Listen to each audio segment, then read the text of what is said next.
बेशक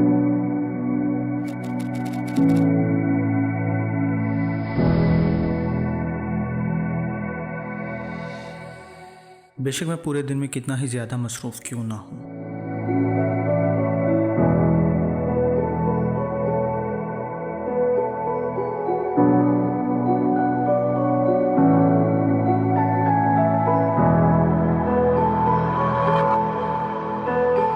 लेकिन दिन के आखिर में मैं हमेशा उस जगह पे चला जाता हूँ जहाँ पे मैं अपने आप से मिलता हूँ और जहाँ बैठकर मेरे ख़यालात लफ्ज़ों का रूप धार लेते हैं।